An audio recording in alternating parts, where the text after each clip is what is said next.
오늘은 활기찬 월요일입니다. 오늘 해야 될 거는 드디어 계약 각칙. 아마 계약 각칙은 제가 좀 빨리 할 겁니다. 한 2, 3일에 끝내고, 제 욕심 같아서는 물권법을 이번 주 안에 다 끝내고 싶은데 1000페이지를 될는지 모르겠습니다. 근데 제가 방금 조금 촬영을 했어요. 그런데 다시 하는 건데 여러 가지로 정부가 저한테 피해를 주는 것 같습니다. 그래서 무슨 그 문자가 엄청 날라와요. 지금 날라오면은 제가 핸드폰 한 대기 때문에 휴대폰이 다 끊어져요. 촬영이 중단된다는 얘기죠. 여러 가지로 도움이 안 되는 정부 같습니다. 자, 증여. 증여는 상대방 일방이 무상으로 재산을 상대방에 수여하는 의사표시하고 상대방이 승낙함으로써 효력이 생긴다. 청약과 승낙의 계약이다. 그래서 증여계약은 딱 할 때는 편무계약이죠. 편무죠. 한쪽만 의무를 부담하는 거니까 출사람만, 증여자만. 그리고 무상계약이다. 증여 효력. 증여자는 급부의무고 담보책임이 있다. 그러나 원칙. 자, 담보책임 원칙입니다. 물건 하자나 권리에 책임을 지지 않는 거죠. 공짜로 주는 거니까. 원칙은 담보책임인데 그 흠이나 하자를 흠결을 알고 수증자에게 고지하지 아니할 때는 담보책임을 진다는 얘기죠. 그 다음에 부담부 증여에 있어서 매도인 같은 담보책임을 진다. 그냥 기본적으로 원칙 증여는 담보책임을 지지 않는 거예요. 그러나 알고 고지하지 않을 때, 흠을 알고 고지하지 않을 때 담보책임을 지고, 부담이 있을 때, 뒤에 또 부담부 증여에 대해서 제가 설명을 다시 하겠습니다. 그때는 매도인의 담보책임을 진다. 매도인의 담보책임이 뭐라면은 하자나 권리에 대한 뭔가 하자가 있을 때는 그거는 6개월, 1년 동안 담보책임을 진다는 겁니다. 이따 매도인 담보책임. 저는 아직 안 배웠지만 이따 나옵니다. 자, 증여 해제. 이게 아주 시험은 중요하고요. 서망사 이렇게 합니다. 서면에 의하지 않는 증여는 해제할 수가 있다. 그 다음에 망은행위일 때서 해제할 수 있다. 그 다음에 사정 변경에 의해서 해제할 수 있다. 자, 서면에 의하지 않는 증여. 증여 의사가 서면으로 표시되지 아니한 경우에는 각 당사자는 이를 해제할 수 있다. 그렇죠. 쉽게 얘기해서 증여는 구두계약도 계약이고요. 구두증여도 똑같아요. 조금 옆으로 세면은 일반적으로 공인중개사 자격증을 합격해서 10년 넘게 한 사람들도 전부 잘 아직 제가 볼 때는 전부 초짜니까 그런 분들도 오해하는 부분이 있어요. 어디서 이런 걸 얘기는 들었죠. 구두계약도 계약이라는 얘기는 들어가지고 당연하죠. 두 청약과 그 합의가 있으면 무조건 계약은 성립되는 거예요. 근데 그걸 증빙을 못하니까 서면으로 계약서를 작성하는 거잖아요. 똑같아요. 증여도 똑같은 이치가 민법은 좀 알게 되면, 그러니까 증여 의사도 구두로 하게 되면 언제든지 해제할 수 있다 없다? 있다. 솔직히 말하면 매매계약도 그렇죠. 구두계약도 언제든지 해제할 수 있는 거죠. 그러니까 그렇게 못하려고 계약서를 작성하는 거 아니겠어요? 그러니까 이걸 A만 알고 구두계약도 계약이잖아, 계약했잖아요, 그렇게 따져가지고 저한테 문의하는 사람들이 많이 있어요. 맞는 얘기죠, 당연히. 근데 그걸 어떻게 증빙할 건데? 요금에, 문자에, 소송까지 가야죠. 자, 어쨌든 증여도 서면에 의하지 아니한 경우는 해제할 수 있다. 서면으로 하게 되면 해제 못한다. 그렇죠? 반드시 서면 작성하라는 얘기죠. 자, 서면 작성 시기에 대해서는 이거 설명을 하겠습니다. 빨리 하나? 증여 이사가 서면에 나타나 있으면 충분해요. 서면 자체는 매매계약서이나 속내는 증여 계약서를 작성한 경우는 이때는 그 550서 말하는 서면에 해당한다는 얘기죠. 그러니까 이런 얘기입니다.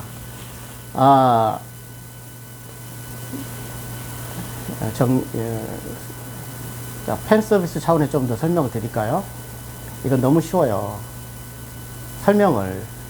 근데 우리는 이렇게 실전을 어마어마하게 한 그 부동산에 관해서 저는 조금 제가 자부심을 느끼면 이제 법무사만 따면 변호사 나오고 게임이 안 됩니다. 제가 훨씬 부동산에서는 게임이 안 되게 뛰어난 자신 있어요. 그래서 하는 거예요, 이거를. 자, 보십시다. 이것도 이렇게 외울 거 없어요. 중요한 표시가 나와 있어요. 이걸 은닉행위라고 그래요. 계약서는 매매계약서로 써요.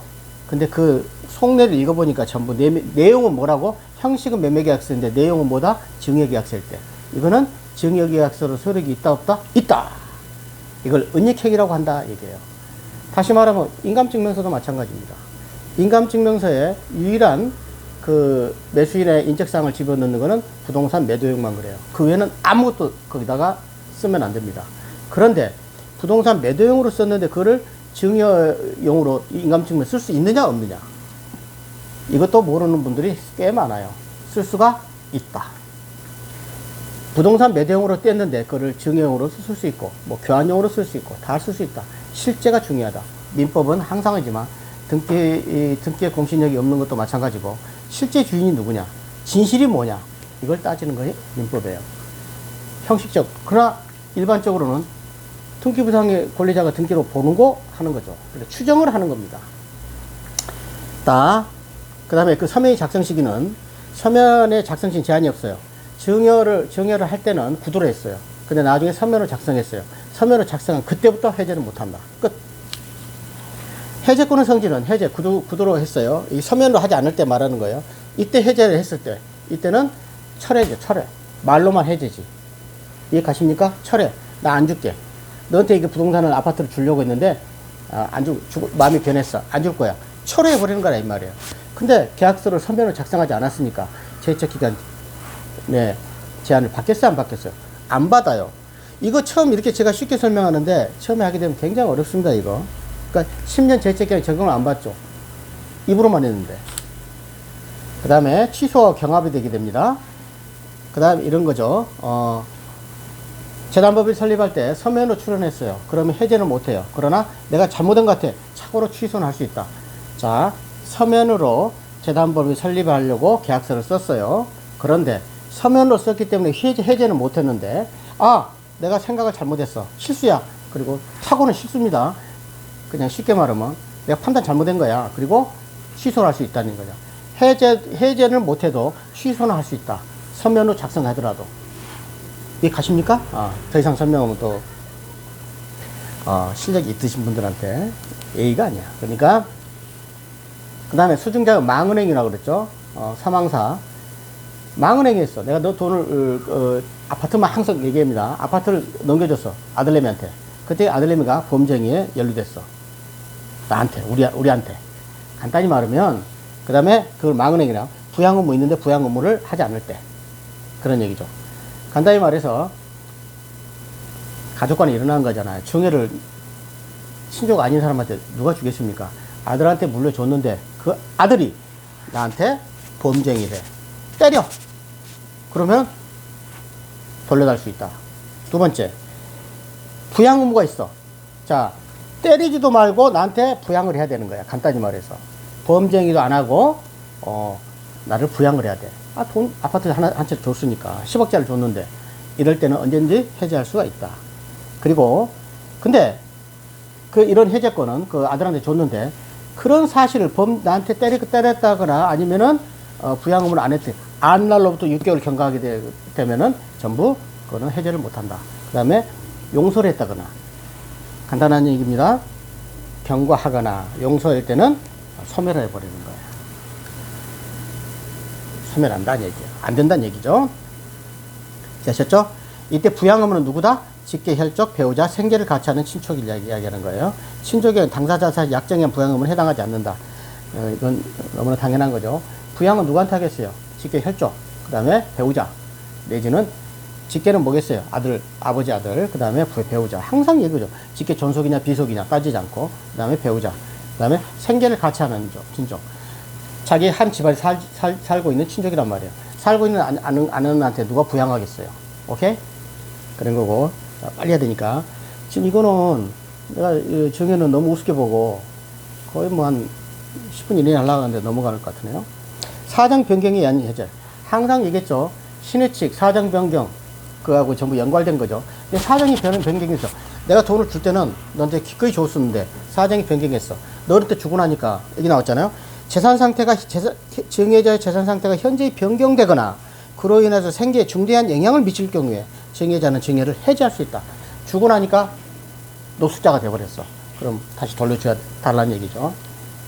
쉽죠, 이거는 재산 상태가. 자, 해제의 제한. 이럴 때는 해제를 못한다. 이거 굉장히 중요합니다. 이건 아무리 해제 통틀어서 이게 제일 중요한 것 같아요, 쪽이. 자, 전 3조. 서면에 의하지 서망사, 서면에 의하지 않는 증여나 망은행이나 사정 변경으로 하는 증여는 규정에 한 해제는 이미 이행한 부분에 대해서는 영향을 미치지 않는다. 이거는 특별 해제에 대한 제한이라고 나와 있는데, 간단히 말해서 등기를 넘겨줬습니다. 이미 넘겨줬어요. 그때는 해지할 수 있다, 없다? 없다. 그러니까 이미 이행할 때는 이제는 돌려달라는 소리는 못해요. 그러니까 계약서를 썼을 때까지만 해지할 수 있는 거예요. 오케이? 계약서를 쓰고, 채권행위죠. 그리고 물권행위를 해버렸어. 이미 등기를 넘어갔어. 해지할 수 없다. 이해 가시죠? 등기 넘어가면 끝인 거야, 이제는. 그래서 원래 이게 왜 특칙이라고 나오냐면은 매매계약은 등기까지 넘어갔어도 일반적으로 쌍무계약에서는 전부 온상회복이죠. 등기 말소시키고 전부 온 매도자한테 돌아가는 거예요. 근데 증여는 편무계약이잖아요. 내가 처음에 정말 아들한테 정말 아들 아닌 사람한테 안 주니까 정말 증여 의사로 줬는데 등기까지 다 넘겨주고 나서 나한테 잘못한다고 또 돌려가려고 이러면 전부 안 맞다. 그래서 온상회복도 안 된다. 이해 가시죠? 쌍무계약이냐 편무계약이냐 차이를 알아야 된다는 얘기예요. 아무 의무도 없는데 내가 호의를 줬잖아요. 호의는 아니지만 어쨌든 정말 가족 아니면 누가 나한테 아파트를 하나 넘겨주겠어요. 넘겨줬으면 좋겠네. 우리 시간이 없는데 하면서 할까? 사적으로 넘겨받은 사람들 많죠. 항상 부럽죠. 우리는 그런 게 없었으니까. 자, 이게 말하는 겁니다. 이미 이행한 부분이 온다? 인도만으로는 부족하고, 들어가 살랑구만 줘. 등기까지 마쳤을 때. 그 중요한 거예요, 등기. 아까 얘기했죠? 등기까지 마쳤는데, 또 나옵니다. 원인무효 등기가 맞춰진 경우에도, 증여계획을 해지할 수 있어요. 하여튼, 등기만 됐어. 근데 그게 원인무효인지 뭔지 나중에 밝혀지는 거니까. 하여튼, 등기만 됐으면 해지할 수 없다. 끝. 영향을 미치지 않는다, 이런 말은 해지할 수 없다는 거예요. 원상회복. 해지할 수 없으니까 원상회복도 못하고 반환 청구도 못하는 거예요. 그거 전부. 자, 그 다음에 특수한 증여, 부담부 증여입니다. 부담부 증여는 상대한테 어느 정도 부담을 주는 거예요. 이것도 부담부 증여, 그러니까 유동적 무효해도 이거는 결론적으로 무효예요. 근데 약간 유동성이 있다 이런 얘기고, 부담부 증여도 결론은 뭐다? 증여예요. 증여. 증여는 증여인데 부담을 안고 가는 증여. 그래서 이것도 똑같이 편무계약이고 무상계약이에요. 근데 뭘 부담하느냐? 그 부담을 여기죠. 무상 주는 거는 의무 없이 주는 거니까 공짜로 주는 건데 부담은 지라. 이해 가세요? 그래서 무상계약이라는 거야. 부담만 지라. 무슨 부담인지는 뭐 이제 뭐게 내용에 따라 다르겠죠. 자, 부양 의무라는 거는 직계열적과 생계를 같이 하는 의무를 갖춘 친족간이 아닌 약정에 의한 부양 의무는 성립 안 하죠. 태생적인. 그러니까 부양은 뭐겠어요? 친족권. 그래서 부양은 뭐예요? 친상법에서 친족법 아닙니까?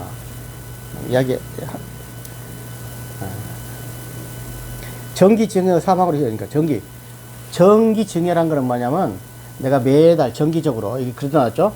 정기급여를 목적으로 한 증여는 증여자 또는 수증자의 사망으로 인하여 효력을 잃는다.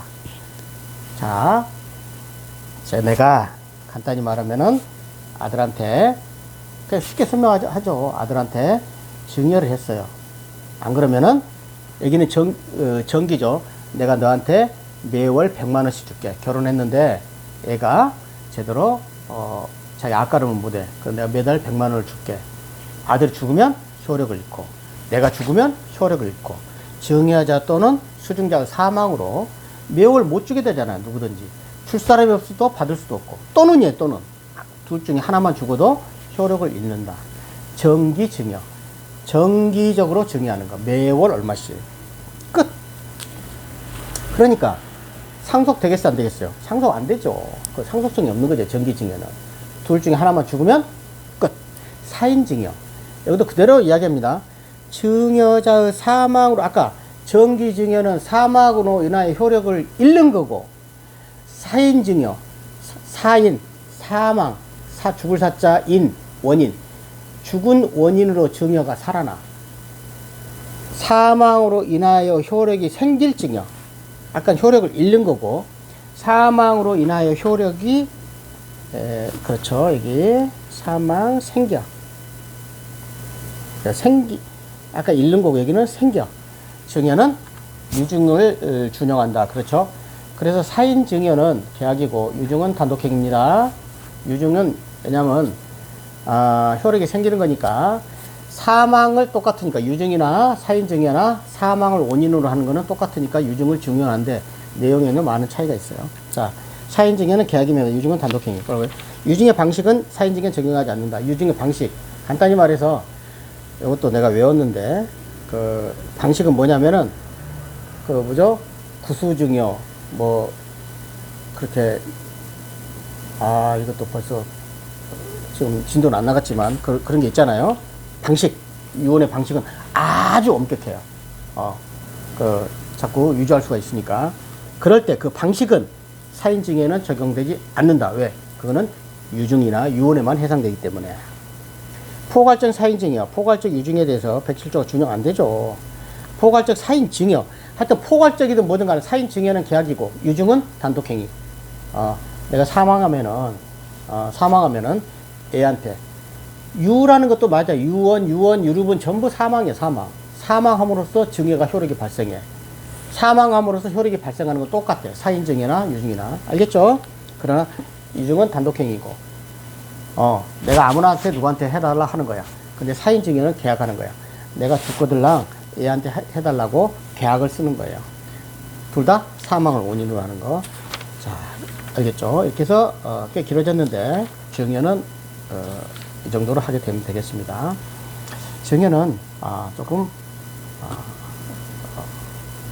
어렵지 않습니다. 아까 그 특별 해제를 할 수 없는 거 이미 등기까지 해줬으면은 혼자 거둬들일 수는 없다. 그렇죠? 구두적으로 했을 때는 언제든지 거둬들일 수 있는 거지만 등기까지 했으면은 편무 주려고 했는데 다시 또 솔직히 말하면 장난하냐 이거죠. 감사합니다.